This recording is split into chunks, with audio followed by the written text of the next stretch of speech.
Hi everyone, welcome back. Today I'm doing a video about Gematria, and I'm going to explain what it is, and then I'm going to try to understand, even myself, which I'm not sure about, why it's used. I mean, I know it's a connection, and I'm going to read all this, but first I want to show you. Let's start right into it. This is a site called Gematrinator, and there's a few sites where you can type in a word and you can get its numerical value. Now, I did type in the word John. I know it might be hard to see on the screen, so I typed in John, and it came up with 4 numbers here, and the first one is the English ordinal, which down here you'll see the letter A begins with number 1, B is number 2, all the way to letter Z. Now there's a reverse full reduction, which I believe the Z is 1, Y is 2, X is 3, so it goes backwards.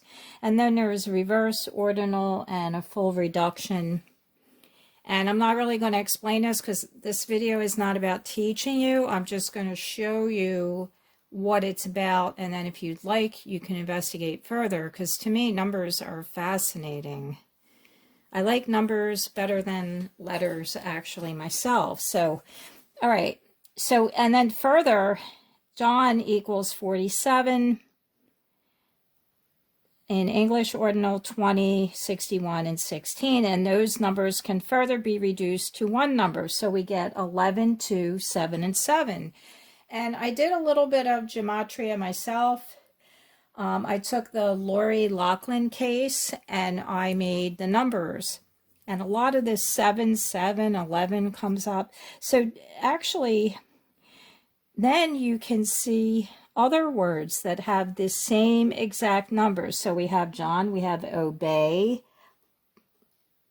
we have dog, shoe, omen.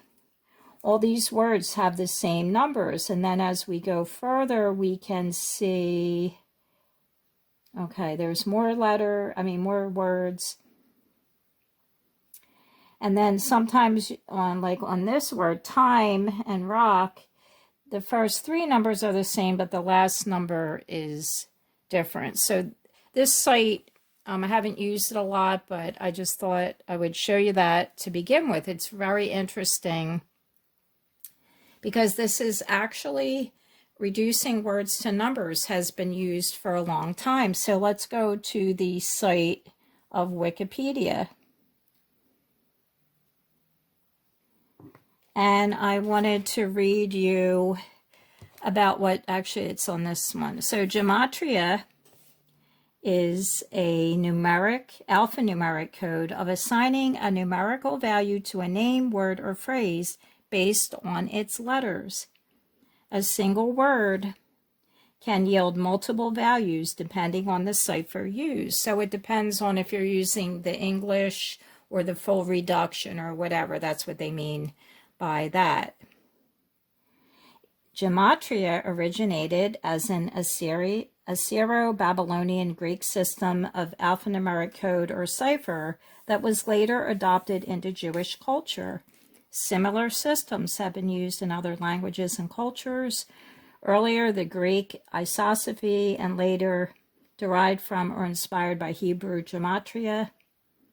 A well-known example of Hebrew gematria is the word chai, meaning alive, which is composed of 2 letters that, using the assignments in the Mispar Gadol table shown below, add up to 18. This has made 18 a lucky number among the Jewish people. Gifts of money in multiples of 18 are very popular. So they have a table on this site. This is Wikipedia, and it tells you how to, calculate the numbers. So I just wanted to read about, isopsephy. Isopsephism is the practice of adding up the number values of the letters in a word to form a single number. The total number is then used as a metaphorical bridge to other words, evaluating the equal number, which satisfies isos, I-S-O-S, isos, I guess I'm sorry pronouncing it, or equal in the term. So it translates to equal. So it seems that it's trying to correlate equal value, and then the words have a relationship to each other. The early Greeks used pebbles arranged in patterns to learn arithmetic and geometry, which corresponds to phthos or pebble and counting in the term. So I just wanted to read you what now Plato lived from 427 BC to 347 BC. It has been asserted that Plato offers a discussion of gematria in its simplest forms in the Cratylus.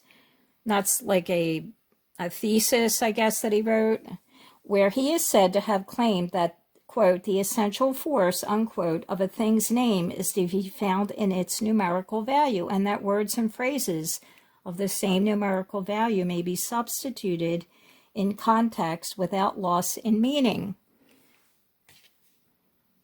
A direct review of the Cratylus, however, shows that Plato made no such claim and that gematria is not discussed in it either explicitly or implicitly. What can be more accurately stated is that Plato's discussion in the Cratylus involves a view of words and names as referring more or less accurately to the essential nature of a person or object, and that this view may have influenced and is central to Greek gematria. All right, so now I'm going to go to YouTube, and I'm just going to show you this person channel who I am subscribed to, and the name of the channel is Gematria Effect News, and he has written a book recently, and I'm going to link his channel. And there's another channel I also watch called Whiteboard Gematria, and then there's another one that I actually learned about gematria from Rose Hanna. I'm not sure if she's been making any videos, but I'll link all three and you can check them out, and please go over and subscribe also. And take a minute now to give me a thumbs up. I really appreciate it. And also subscribe. All right, so now, all right, Facebook is notifying me. All right, so let me just play a minute of his video. And I want you to go over and check out all his videos and how he corresponds the names that are in the news, the birth dates, the number of days. I mean, he's very detailed, and I don't know. I am actually a very beginner, and, I need some help also. So I will definitely probably try to buy his book, and I think you can learn a lot. But the point of my video here, before I play his video, is to determine why gematria is still being used. I could see, back in, say even in the 1700s, say it was used then, or in the, 300 AD. People didn't have computers, and they needed to maybe speak in code, something like that. But now, in this day and age, it's actually still being used, and you'll see in the video. So that's my whole curiosity here. And I've seen people on live chats ask, what is the purpose of this? Okay, so we know that the words are connected and the news stories are all connected. Why is this being used, and how are people communicating? How do they know the relationship? They'd have to add up all the numbers themselves. I don't know. Maybe there's some grid in the sky we don't know about. We know that thoughts have energy. Maybe numbers do too. They probably do, but no one's actually really talk about that. So let me play his video for a minute. You can just listen. It's very interesting. Welcome back, Truth Seeker. May 12th, 2020. Today, the big story, Anthony Fauci gave his testimony on why he believes it's too early to reopen the country. And I want you to see what a ritual this is. Before we get to that, remember, this is the same man who on January 10th, 2017, at Georgetown University, the Jesuit school, told the audience that the next administration, which was about to take office, the Donald Trump administration, which was inaugurated 10 days later, he said the next administration will deal with a pandemic and a surprise outbreak, and he guaranteed it. How could you ever guarantee such a thing? Again, Anthony Fauci is a Jesuit, and Washington, D.C. was once the Catholic colony policed by the Jesuits. That's why it's between Virginia and Maryland, like Virgin Mary. Georgetown's the oldest Jesuit university in the school, or the oldest Jesuit university in the nation. And don't forget that October 18th, 2019, there was a coronavirus outbreak simulation done by the World Economic Forum, the Bill and Melinda Gates Foundation, Johns Hopkins University, and a number of other pharmaceutical giants, many of which are located in the 201 area code. 201, Event 201, folks. But you have to ask yourself why they called it Event 201. And when you know Gematria, you can understand why. The Jesuit order equals 201. Ignatius of Loyola equals 201. He's the founder of the Jesuits. Right now we have the first publicly Jesuit Pope, Pope Francis, who was born Jorge Mario Bergoglio, a name that equals 201. You have the Jesuit couple who co-hosted Event 201, Bill and Melinda Gates. All right, so I'm going to stop there. I'm just going to go forward to another tag. I think it's back a little bit. Let's see. I think I have to go back further. Sorry. All right, let's go back. Let's go here. So he's on the Gematria site now, and he's showing how the numbers. So I'm going to start here just for like another minute. Numerology. In Anthony Fauci in his chair since 84. Gives his Jesuit testimony on the date with 21 84, numerology. 21. This is the word the Jesuit. Or the pandemics declared 78 days after his birthday. And then with regards to the 42, remember, where he told us all this was going to happen was Georgetown. Georgetown equals 42.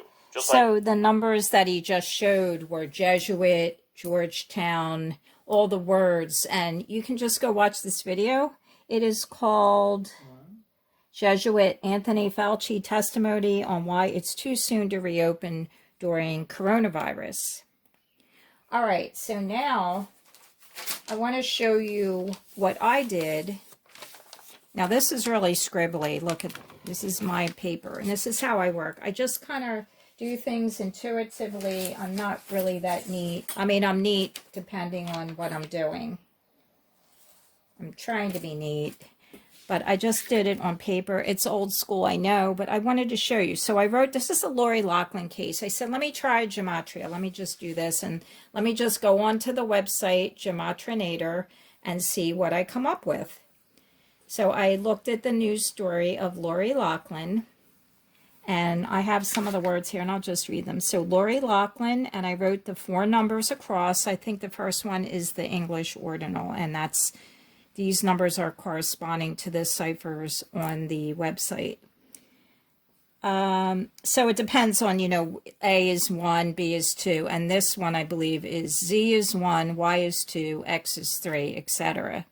So I have Lori Loughlin, Lori Ann Loughlin, Full House, Fuller House, sitcom, ABC sitcom, and then I wrote her birthday, which is July, actually I don't think I filled that in, July 28th, 1964. I didn't do, for some reason. Rebecca Donaldson, her character on Full House, Aunt Becky, Mosimo Giannoli, that's her husband, and this is related to the scandal with the colleges. And I wrote all these names.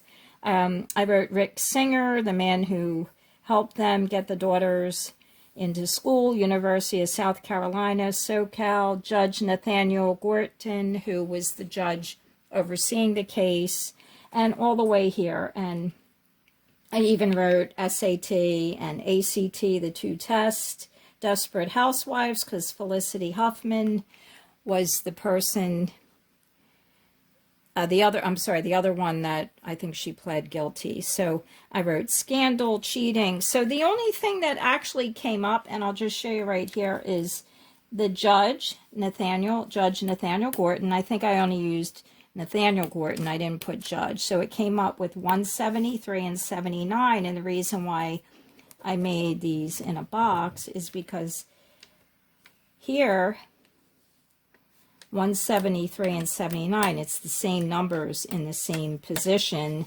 and that was for Varsity Blues. I believe that was the term applied to this scandal. So let's go to some other numbers that the ones I circled, or I boxed them, are related to other numbers. So we have a 43, and here's a 43 here. So 43 for Olivia Jade, her daughter, and 43 on Full House. Here's an, let's see, I put 86. Let me just, okay, so here's a 38. That's for sitcom, and then Full House. So of course that is a sitcom that matches, but there's not really a lot of relationship between the numbers. I'm not sure if I, used maybe the right words. We have a 51 for wire fraud, which they've been charged with, and then up here is a 51, and that's Aunt Becky. So these two numbers, they're not in the same position, but they're still coming up. So Annette, okay, another thing I did was I took each number and I reduced it down. So 102 is 3, a single number. 30 is 3, 141, 6. So we have a lot of 3, 3, 6, 6. We have an 11, 11, 7, 7. And here's another one, 11, 11, 7, 7, all on the same right. We have 4, 4, 5, 5, another 4, 4, 5, 5. Then we have 5, 5, 4, 4. And these are all the numbers reduced to one number, 5, 5, 4, 4.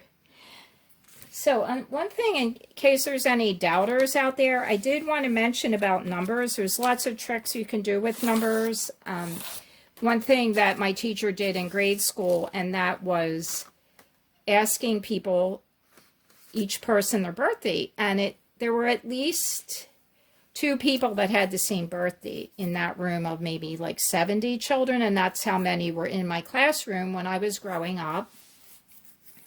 Now it's reduced down to what, like 35?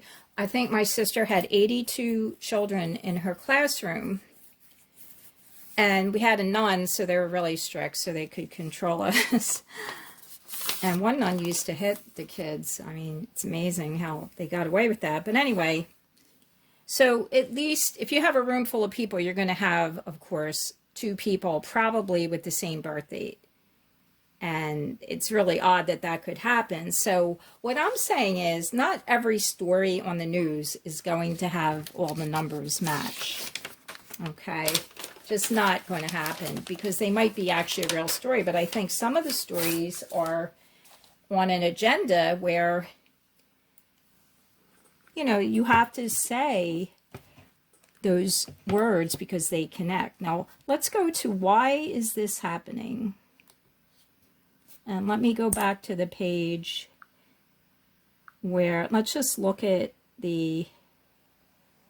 here's the Greek, if you want to read that. Or let's go to this. And I can type in another word, maybe like another name or something. But look at the Gematria Fact News and the Whiteboard Gematria, and you will be amazed. So the whole point of my video is, okay, we understand that the words connect with the numbers, but is there some kind of grid happening when you have the numbers to the story connect? Because if you look at some of the cases, the criminal cases recently and the events that have been happening in the last 3 months, the words just connect with the same numbers over and over again.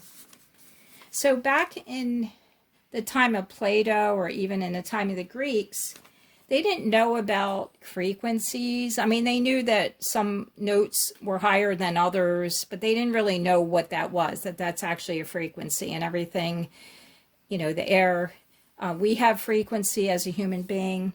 They didn't really know scientifically what exactly it was.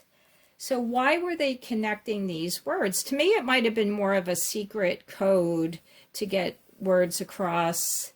And, like the number 666 is Nero. It's his name. And you look on Wikipedia, you'll see that. So I'm just confused because people have asked on the live chat, what is the purpose? I mean, I understand you're connecting it, but why? Like, who still uses this ancient method to communicate? And I'm thinking maybe it must connect or else it won't work. it must have some kind of number system grid, some kind of grid, like our thoughts have energy. Like people pray and they pray for people and they're hoping the thoughts or the prayers go up to the sky, to God or whatever. So why is this? Maybe you guys can help me out. A couple of people I've asked and they've never got an answer. And I'm like, maybe the people doing Gematria don't even really know. I'm thinking there's something energetically where if whoever's out there controlling all these events recently and have been for many years, they are connecting it because they must, or else it won't work. Perhaps it's creating some, like I said, a grid, and that's the only way I know how to explain it. Like, because we pray, you know, Christians and other people pray. Oh, there's other religions, not just Christians, but there's plenty of other religions that pray, and they're hoping that goes and, you know, up, we say up, and gets answered, and it's good energy, right?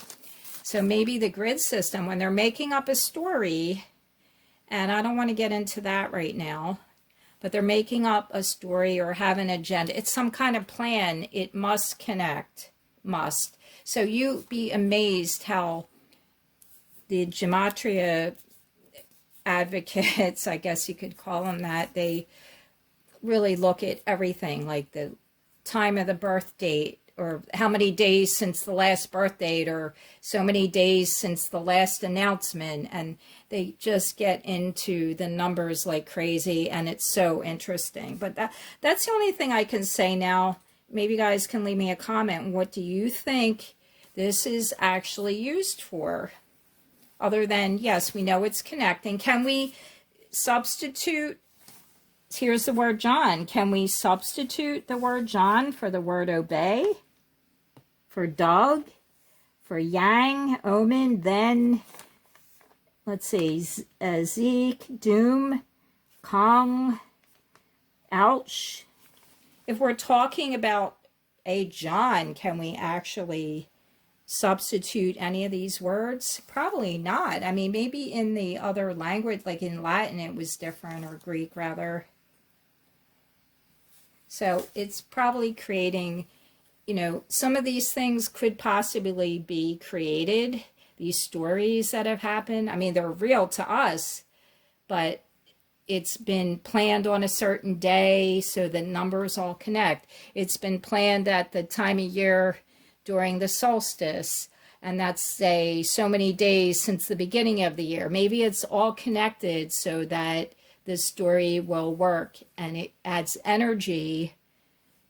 You know, fear is an energy too, which is what's been put on us. So if we release our fear right now and just look at things as a story and not concentrate, you know, when you give energy to something, it makes it worse.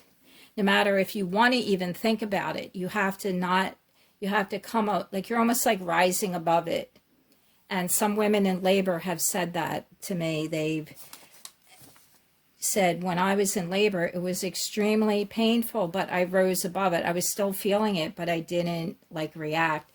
And I've heard a lot of stories from my clients. I've been doing massage therapy for almost 20 years.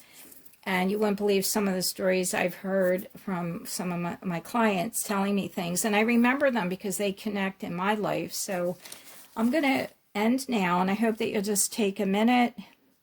Give me a thumbs up. I really appreciate it, guys. If it weren't for you, I wouldn't be doing the videos, because I just want to help people and bring some knowledge. And I hope I can make better videos for you all, and I hope you'll come back soon. Thanks a lot. Love you all. See you next time.